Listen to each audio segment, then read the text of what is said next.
Librería Aquila, un espacio para la cultura y la contrahegemonía. En el audio cuento el día de hoy vamos a escuchar un cuento titulado Un suceso en el puente del río Búho, del escritor americano Ambrose Bierce. Desde un puente ferroviario al norte de Alabama, un hombre contemplaba el rápido discurrir del agua 6 metros más abajo. Tenía las manos detrás de la espalda, las muñecas sujetas con una soga, otra soga, colgada al cuello y atada a un grueso tirante por encima de su cabeza. Pendía hasta la altura de sus rodillas. Algunas tablas flojas colocadas sobre los durmientes de los rieles le prestaban un punto de apoyo a él y a sus verdugos. Dos soldados rasos del ejército federal bajo las órdenes de un sargento que, en la vida civil, debió de haber sido agente de la ley. No lejos de ellos, en el mismo entarimado improvisado, estaba un oficial del ejército con las divisas de su graduación. Era un capitán. En cada lado un vigía presentaba armas, con el cañón del fusil por delante del hombro izquierdo y la culata apoyada en el antebrazo cruzado transversalmente sobre el pecho, postura forzada que determina al cuerpo a permanecer erguido. A estos dos hombres no les interesaba lo que sucedía en medio del puente, se limitaban a bloquear los lados del entarimado. Delante de uno de los vigías no había nada. La vía del tren penetraba en un bosque un centenar de metros y, dibujando una curvatura, desaparecía. No muy lejos de allí, sin duda, había una posición de vanguardia. En la otra orilla, un campo abierto ascendía con una ligera pendiente hasta una empalizada de troncos verticales con aberturas para los fusiles y solo un ventanuco por el cual salía la boca de un cañón de bronce que dominaba el puente. Entre el puente y el fortín estaban situados los espectadores. Una compañía de infantería en posición de descanso, es decir, con la culata de los fusiles en el suelo, el cañón inclinado levemente hacia atrás contra el hombro derecho, las manos cruzadas encima de la caja. A la derecha de la hilera de soldados había un teniente. La punta de su cable tocaba tierra, la mano derecha reposaba encima de la izquierda. Sin contar con los verdugos y el reo en el medio del puente, nadie se movía. La compañía de soldados delante del puente miraba fijamente, hierático. Los vigías, enfrente de los límites del río, podrían haber sido esculturas que engalanaban el puente. El capitán, con los brazos entrelazados y mudo, examinaba el trabajo de sus auxiliares sin hacer ningún gesto. Cuando la muerte se presagia, se debe recibir con ceremonias respetuosas, incluso por aquellos más habituados a ella. Para este mandatario, según el código castrense, el silencio y la inmovilidad son actitudes de respeto. El hombre cuya ejecución preparaban tenía unos 35 años, era civil, a juzgar por su ropaje de cultivador, poseía elegantes rasgos, una nariz vertical, boca firme, ancha frente, cabello negro y ondulado peinado hacia atrás, inclinándose hacia el cuello de su bien terminada levita. Llevaba bigote y barba en punta, pero sin patillas. Sus grandes ojos de color grisáceo desprendían un gesto de bondad imposible de esperar en un hombre a punto de morir. Evidentemente, no era un criminal común. El liberal código castrense establece la hora para todo el mundo, sin olvidarse de las personas decentes. Finalizados los preparativos, los dos soldados se apartaron a un lado y cada uno retiró la madera sobre la que había estado de pie. El sargento se volvió hacia el oficial, le saludó y se colocó detrás de éste. El oficial, a su vez, se desplazó un paso. Estos movimientos dejaron al reo y al suboficial en los límites de la misma tabla que cubría tres durmientes del puente. El extremo donde se situaba la civil casi llegaba, aunque no del todo, a un cuarto durmiente. La tabla se mantenía en su sitio por el peso del capitán, ahora lo estaba por el peso del sargento. A una señal de su mando, el sargento se apartaría, se balancearía la madera, y el reo caería entre dos durmientes. Consideró que esta acción, debido a su simplicidad, era la más eficaz. No le habían cubierto el rostro ni vendado los ojos. Observó por un instante su inseguro punto de apoyo y miró vagamente el agua que corría por debajo de sus pies formando furiosos torbellinos. Una madera que flotaba en la superficie le llamó la atención y la siguió con la vista. apenas avanzaba. Qué indolente corriente. Cerró sus ojos para recordar en estos últimos instantes a su mujer y a sus hijos, el agua brillante por el resplandor del sol, la niebla que se cernía sobre el río contra las orillas escarpadas no lejos del puente, el fortín, los soldados, la madera que flotaba, todo en conjunto la había distraído, y en este momento tenía plena conciencia de un nuevo motivo de distracción. Al dejar el recuerdo de sus seres queridos, escuchaba un ruido que no comprendía ni podía ignorar, un ruido metálico, como los martillazos de un herrero sobre el yunque. El hombre se preguntó qué podía ser este ruido, si procedía de una distancia cercana o alejada. Ambas hipótesis eran posibles. Se reproducía en regulares plazos de tiempo, tan pausadamente como las campanas que doblan a muerte. Esperaba cada llamada con impaciencia, sin comprender por qué, con recelo. Los silencios eran cada vez más largos, las demoras, lo que son horas. Los sonidos eran menos frecuentes, pero aumentaba su contundencia y su nitidez, molestándole los oídos. Tuvo pánico de gritar, huía el tic-tac de su reloj. Abrió los ojos y escuchó cómo corría el agua bajo sus pies. Si lograra desatar mis manos, pensó, podría soltarme del nudo corredizo y saltar al río. Esquivaría las balas y nadaría con fuerza hasta alcanzar la orilla. Después me internaría en el bosque y huiría hasta llegar a casa. A Dios gracias. Todavía permanece fuera de sus líneas. Mi familia está fuera del alcance de la posesión más avanzada de los invasores. Mientras se sucedían estos pensamientos, reproducidos aquí por escrito, el capitán inclinó la cabeza y miró al sargento. El suboficial se colocó en un extremo. Peyton Farquhar, cultivador adinerado, provenía de una respetable familia de Alabama, propietario de esclavos, político, como todos los de su clase, fue, por supuesto, uno de los primeros secesionistas y se dedicó en cuerpo y alma a la causa de los estados del sur. Determinadas condiciones, que no podemos divulgar aquí, impidieron que se alistara en el valeroso ejército cuyas nefastas campañas finalizaron con la caída de Corinth y se enojaba de esta trabazón sin gloria, anhelando conocer la vida del soldado, encontrar la ocasión de distinguirse. Estaba convencido de que esta ocasión llegaría para él, como llega todo el mundo en tiempo de guerra. Entre tanto, hacía lo que podía. Ninguna acción le parecía demasiado modesta para la causa del sur. Ninguna aventura lo suficientemente temeraria si era compatible con la vida de un ciudadano con alma de soldado, que con una buena voluntad y sin apenas escrúpulos admite en buena parte este refrán poco caballeroso. En el amor y en la guerra, todos los medios son buenos. Una tarde, cuando Fakur y su mujer estaban descansando en un rústico banco próximo a la entrada de su parque, un soldado confederado detuvo su corcel en la verja y pidió de beber. La señora Fakur solo deseaba servirle con sus nibias manos. Mientras fue a buscar un vaso de agua, su esposo se aproximó al polvoriento soldado y le pidió ávidamente información del frente. Los yanquis estaban reparando las vías del ferrocarril, dijo el hombre, porque se preparan para avanzar. Han llegado hasta el puente del Búho, lo han reparado y han construido una empalizada en la orilla norte. Por una orden colocada en carteles por todas partes, el comandante ha dictaminado que cualquier civil a que se le sorprenda el intento de sabotaje a las líneas férreas será ejecutado sin juicio previo. Yo he visto la orden. ¿A qué distancia está el puente del Búho?, preguntó Farquhar. A unos 50 kilómetros. ¿No hay tropas en este lado del río? Un solo piquete de avanzada a medio kilómetro sobre la vía férrea y un solo vigía de este lado del puente.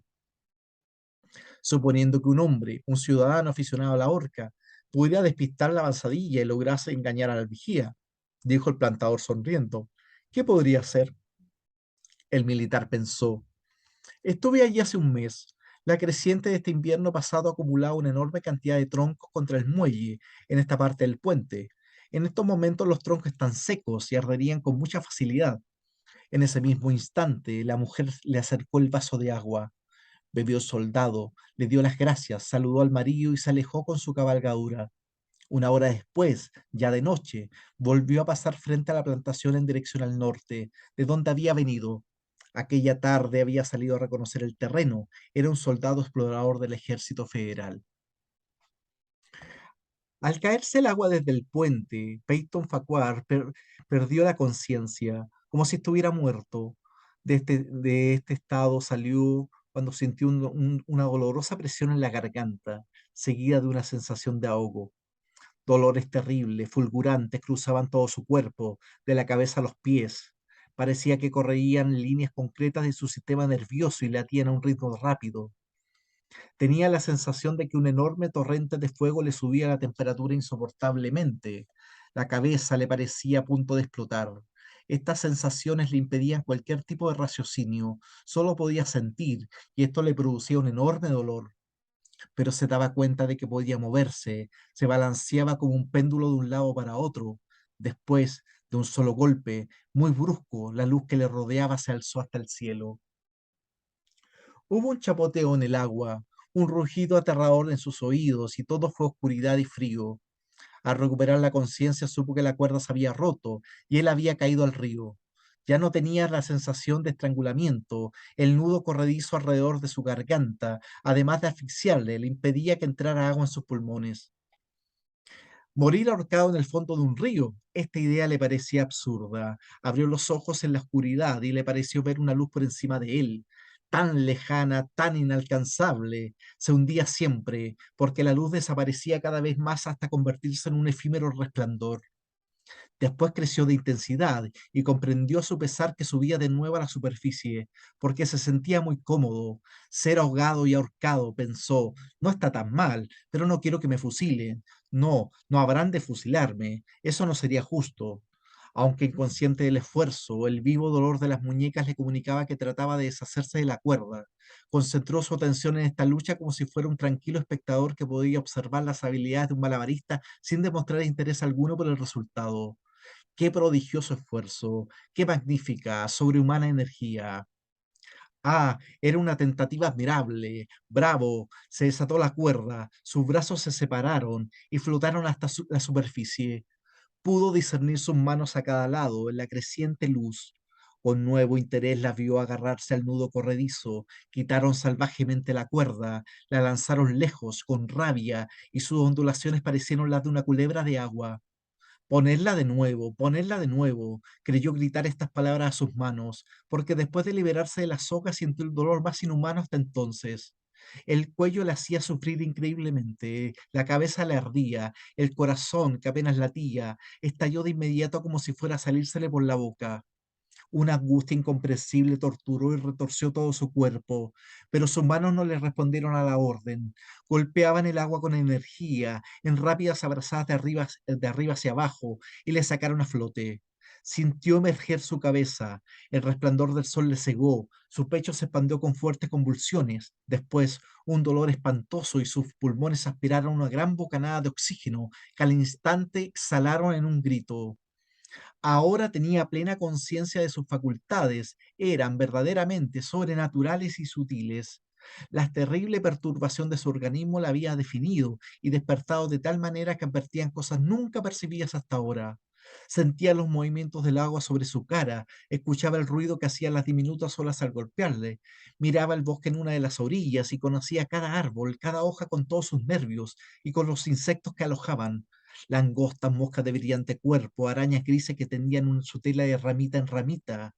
Contempló los colores del prisma en cada una de las gotas de rocío sobre un millón de briznas de hierba, el zumbido de los moscardones que volaban sobre los remolinos, el batir de las alas de las libélulas, las pisadas de las arañas acuáticas, como remos que levantan una barca, todo eso para él una música totalmente perceptible.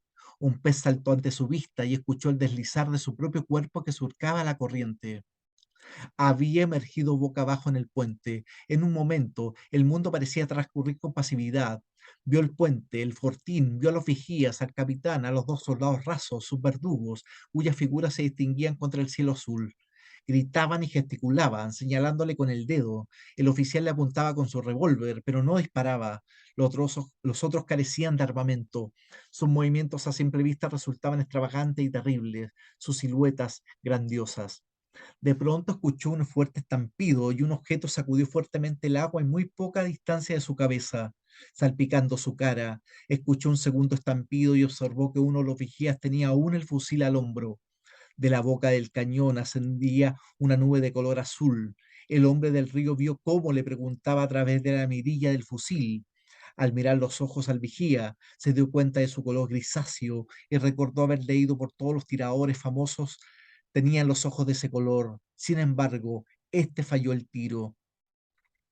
Un remolino le hizo girar en sentido contrario. Nuevamente tenía a la vista el bosque que cubría la orilla opuesta al fortín. Escuchó una voz clara detrás de él, un ritmo monótono. Llegó con una extremada claridad, anulando cualquier otro sonido, hasta el chapoteo de las olas en sus oídos. A pesar de no ser soldado, conocía bastante bien los campamentos y lo que significaba esa monserga en la orilla. El oficial cumplía con sus quehaceres matinales, con qué frialdad, con qué pausada voz que calmaban a los soldados e imponía la suya. Con qué certeza en los intervalos de tiempo se escucharon estas palabras crueles.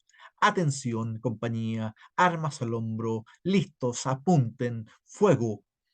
Farquhar pudo sumergirse tan profundamente como era necesario. El agua le resonaba en los oídos como la voz del Niágara. Sin embargo, oyó la estrepitosa descarga de la salva y, mientras emergía a la superficie, encontró trozos de metal brillante, extremadamente chatos, bajando con lentitud.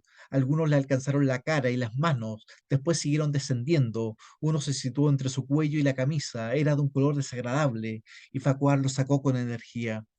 Llegó a la superficie sin aliento, después de permanecer mucho tiempo debajo del agua. La corriente le había arrastrado muy lejos, cerca de la salvación. Mientras tanto, los soldados volvieron a cargar sus fusiles sacando a la faqueta de sus cañones. Otra vez dispararon y de nuevo fallaron el tiro. El perseguido vio todo esto por encima de su hombro. En ese momento nadaba enérgicamente a favor de la corriente. Todo su cuerpo estaba activo, incluyendo la cabeza, que razonaba muy rápidamente. El teniente pensó, no cometerá un segundo error. Esto era un error propio de un oficial demasiado apegado a la disciplina. ¿Acaso no es más fácil eludir una salva como si fuese un solo tiro? En estos momentos, seguramente, ha dado la orden de disparar como les plazca. Que Dios me proteja, no puedo esquivar a todos. A 2 metros de allí se escuchó el increíble estruendo de una caída de agua seguido de un estrepitoso escándalo, impetuoso, que se alejaba disminuyendo y parecía propasarse en el aire en dirección al fortín, donde sucumbió en una explosión que golpeó a las profundidades mismas del río. Se levantó una empalizada líquida, curvándose por encima de él, le cegó y le ahogó. Un cañón se había unido a las demás armas. El obús, sacudido al agua, huyó el proyectil que zumbó delante de él, despedazando las ramas de los árboles del bosque cercano. No empezarán de nuevo, pensó. La próxima vez cargarán con metralla. Debo fijarme en la pieza de artillería. El humo me dirigirá. La detonación llega demasiado tarde. Se arrastra detrás del proyectil. Es un buen cañón. De inmediato comenzó a dar vueltas y más vueltas en el mismo punto. Giraba como una peonza. El agua, las orillas, el bosque, el puente, el fortín y los hombres ahora distantes. Todo se mezclaba y desaparecía. Los objetos ya no eran sino sus colores. Todo lo que veía eran banderas de color, atrapado por un remolino. Marchaba tan rápidamente que tenía vértigo y náuseas. Instantes después se encontraba en un montículo, en el lado izquierdo del río, oculto de sus enemigos. Su inmovilidad inesperada, el contacto de una de sus manos contra la pedriza le hizo tomar los sentidos y lloró de alegría. Sus dedos penetraron la arena, que se echó encima, bendiciéndola en voz alta. Para su parecer era la cosa más preciosa que podía imaginar en esos momentos. Los árboles de la orilla eran gigantescas plantas de jardinería. Les llamó la atención el orden determinado en su disposición. Respiró el aroma de sus flores, la luz brillaba entre los troncos de una forma extraña y el viento entonaba en sus hojas una armoniosa música interpretada por un arpa eólica. No quería seguir huyendo, le bastaba permanecer en aquel lugar perfecto hasta que le capturaran. El silbido estrepitoso de la metralla en las hojas de los árboles le despertó de su sueño. El artillero, decepcionado, le había enviado una descarga al azar como despedida. Se alzó de un brinco, subió la cuesta del río con rapidez y se adentró en el bosque. Caminó todo el día, guiándose por el sol. El bosque era interminable, no parecía por ningún sitio el menor claro, ni siquiera un camino de leñador. Ignoraba vivir en una región tan salvaje, y en este pensamiento había algo de sobrenatural. Al anochecer continuó avanzando, hambriento y fatigado, con los pies heridos. Continuaba vivo por el pensamiento de su familia. Al final encontró un camino que le llevaba a buen puerto. Era ancho y recto como una calle de ciudad y, sin embargo, no daba la impresión de ser muy conocido. No colindaba con ningún campo, por ninguna parte aparecía vivienda alguna. Nada, ni siquiera el ladrido de un perro, sugería un indicio de humanidad próxima. Los cuerpos de los dos enormes árboles parecían dos murallas rectilíneas, se unían en un solo punto del horizonte, como un diagrama de una lección de perspectiva. Por encima de él, levantó la vista a través de una brecha en el bosque, vio enormes estrellas áureas que no conocía, agrupadas en extrañas constelaciones. Supuso que la disposición de esta estrella escondía un significado nefasto. De cada lado del bosque percibía ruidos en una lengua desconocida. Le dolía el cuello. Al tocárselo lo encontró inflamado. Sabía que la soga la había marcado con un destino trágico. Tenía los ojos congestionados. No podía cerrarlos. Su lengua estaba hinchada por la sed. Sacándola entre los dientes apaciguaba su fiebre. La hierba cubría toda aquella avenida virgen. Ya no sentía el suelo a sus pies. Dejando a un lado sus sufrimientos, seguramente se ha dormido mientras caminaba, porque contempla otra nueva escena, quizá ha salido de una crisis delirante, se encuentra delante de la reja de su casa, todo está como lo había dejado, todo resuma belleza bajo el sol matinal, ha debido caminar sin parar toda la noche. Mientras abre las puertas de la reja y sube por la gran avenida blanca, observa una vestidura flotar ligeramente. Su esposa, con la faz fresca y dulce, sale a su encuentro bajando de la galería, colocándose al pie de la escalinata con una sonrisa de inenarrable alegría, en una actitud de gracia y dignidad incomparables. ¡Qué bella es!